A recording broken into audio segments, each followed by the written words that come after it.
সীমান্তে আজ আমি প্রহরী। অনেক রক্তাক্ত পথ অতিক্রম করে আজ এখানে এসে থমকে দাঁড়িয়েছি স্বদেশের সীমানায়। ঘুম নেই। ধূসর তিউনিসিয়া থেকে স্নিগ্ধ ইতালি, স্নিগ্ধ ইতালি থেকে ছুটে গেছি বিপ্লবী ফ্রান্সে, নক্ষত্র নিয়ন্ত্রিত নিয়তির মতো। দুর্নিবার অপরাহত রাইফেল হাতে ফ্রান্স থেকে প্রতিবেশী বার্মাতেও আজ দেহে আমার সৈনিকের কড়া পোশাক, হাতে এখনো দুর্জয় রাইফেল, রক্তে রক্তে তরঙ্গিত জয়ের আর শক্তির দুর্বহ দম্ভ। আজ এখন সীমান্তের প্রহরী আমি। আজ কিন্তু নীলাকাশ আমাকে পাঠিয়েছে নিমন্ত্রণ, স্বদেশের হাওয়া বয়ে এনেছে অনুরোধ, চোখের সামনে খুলে ধরেছে সবুজ চিঠি। কিছুতেই বুঝি না কি করে এড়াবো তাকে, কি করে এড়াবো এই সৈনিকের কড়া পোশাক। যুদ্ধ শেষ, মাঠে মাঠে প্রসারিত শান্তি, চোখে এসে লাগছে তারই শীতল হাওয়া। প্রতি মুহূর্তে শ্লথ হয়ে আসে হাতের রাইফেল, গা থেকে খসে পড়তে চায় এই কড়া পোশাক। রাত্রে চাঁদ ওঠে, আমার চোখে ঘুম নেই।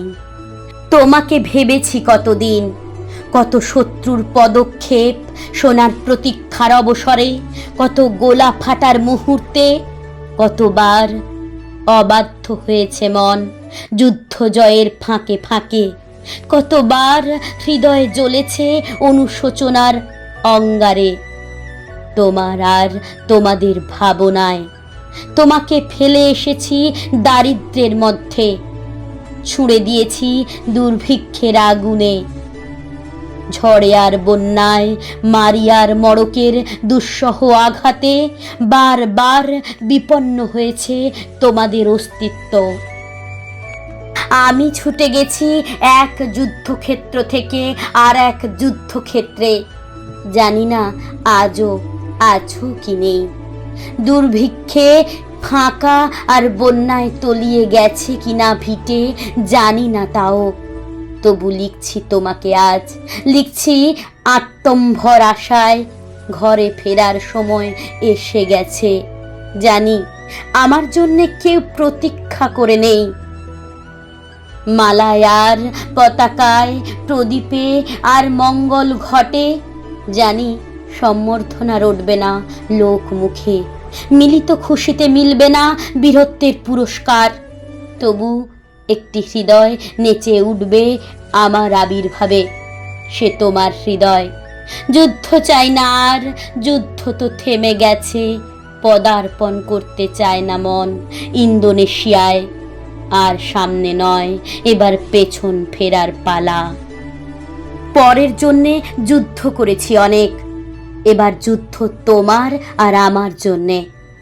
প্রশ্ন করো যদি এত যুদ্ধ করে পেলাম কি, উত্তর তার তিউনিসিয়ায় পেয়েছি জয়, ইতালিতে জনগণের বন্ধুত্ব, ফ্রান্সে পেয়েছি মুক্তির মন্ত্র, আর নিষ্কণ্টক বার্মায় পেলাম ঘরে ফেরার তাগাদা।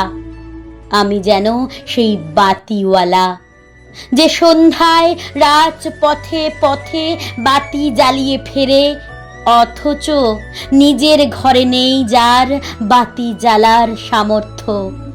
নিজের ঘরেই জমে থাকে দুঃসহ অন্ধকার।